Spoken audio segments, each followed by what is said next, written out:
I shouldn't be here. I almost died when I was born.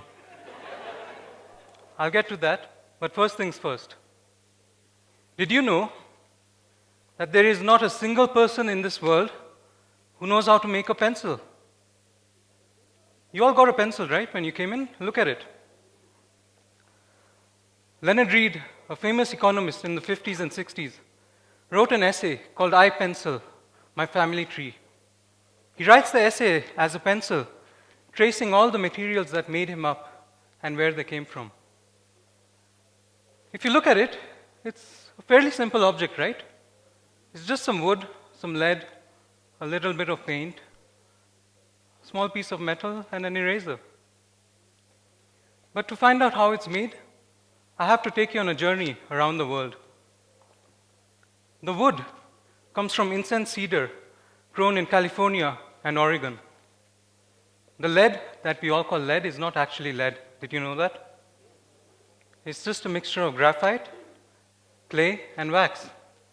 The graphite comes from Sri Lanka, the wax comes from Mexico, and the clay is from Mississippi. The latter, it contains castor oil, which is grown in the tropical countries of Africa. This little piece of metal, it's brass, which is an alloy of zinc and copper. Zinc comes from America, Canada, Ireland, and Russia.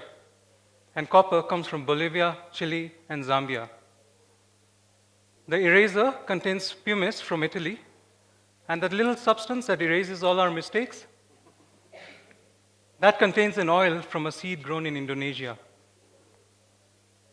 We've been to 5 continents so far.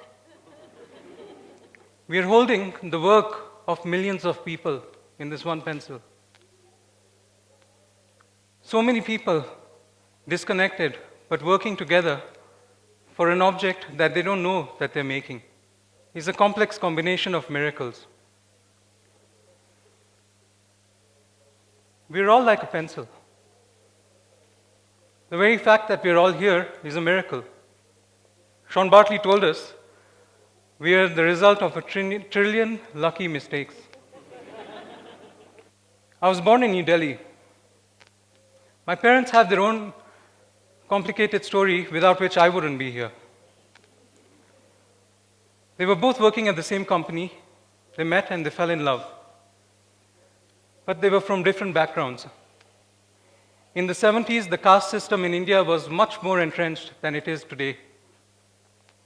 My mom's family was from a higher caste, the Brahmin caste, which is the highest, and my dad's was from a lower caste, so my mom's family was not keen on the marriage.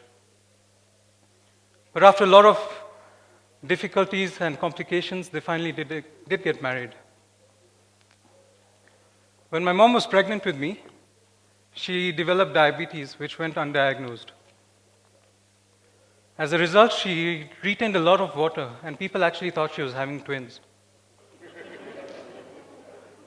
I was born at 5.5 kg, double the size of a normal baby.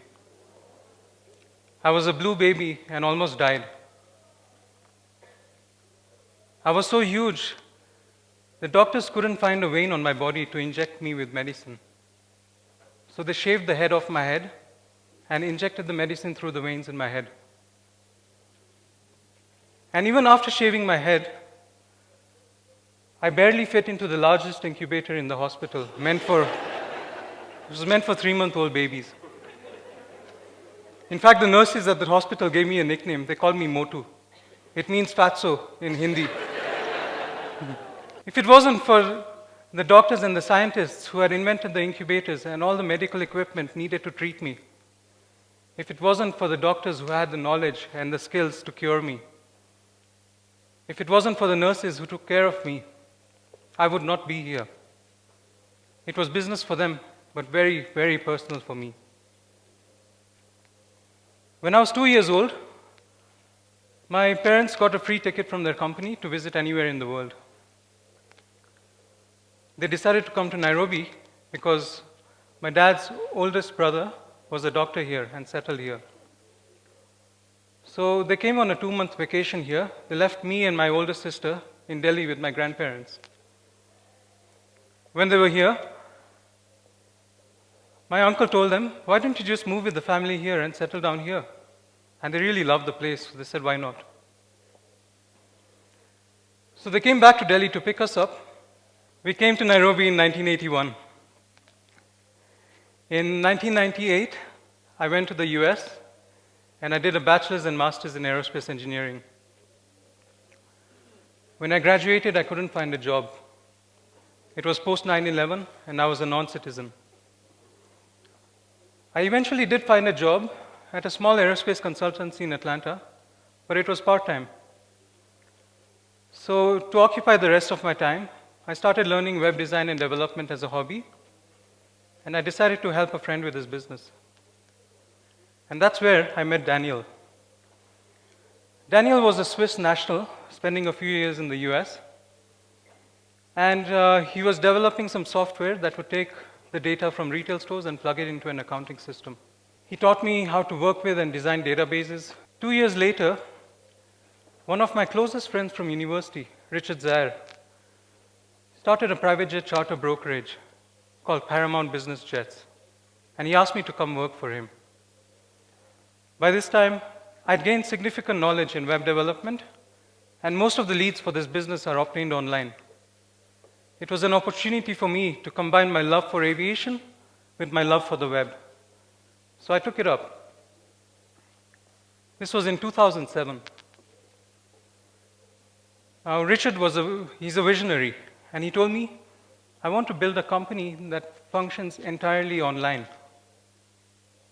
So we said, okay, and we started working on it. It was a startup, funds were limited, and in addition to helping him set up the technology department with the skills Daniel had taught me, I could help him set up the operations as well as the accounting departments. In 2008, the world financial markets crashed. We had barely begun sales, and paying the bills became extremely difficult. I could barely make rent some months.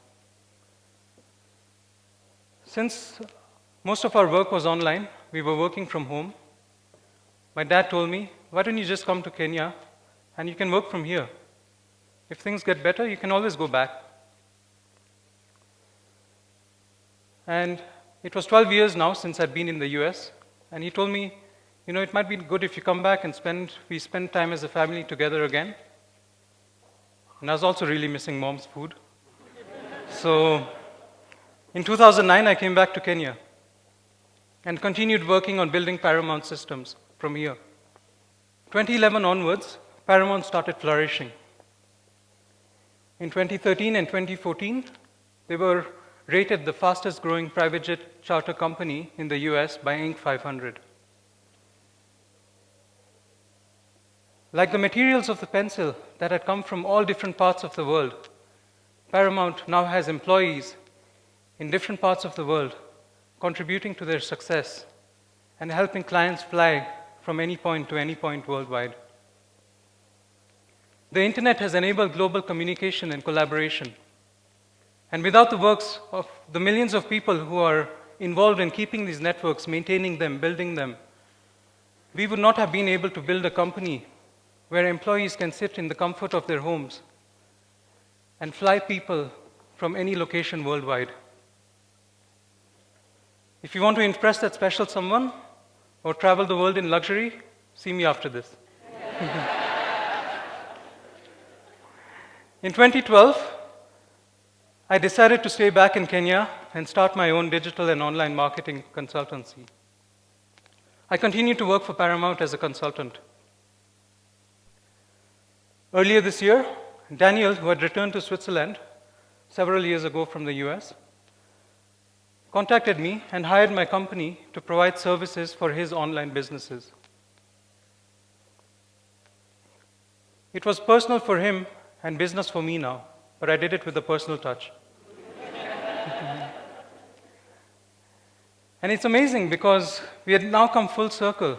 The core services my business provides are the result of the skills that he had taught me all those years ago. And now, he had hired my company to provide those same services to his businesses. Incredible, huh? How the world works. So many people have invested their time, skills, opportunity, and energy in me. They have provided the near and far-flung resources to make the pencil that is Neeraj Kamdar. And I'm thankful to the universe for bringing these people into my lives who in their personal and business lives, they played a part in making me. And I realize I, along with all of us in this room, need to give back. And we need to plug in a small or big part in someone else's life. Late last year, I was very fortunate to meet the founders of Tunapanda Institute in Kibera.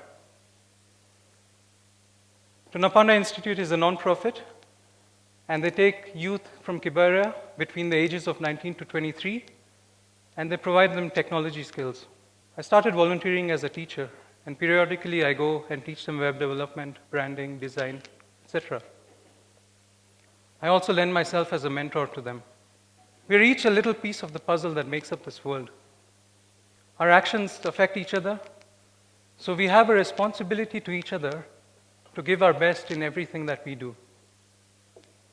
Because ultimately, we're all just working for each other. Thank you.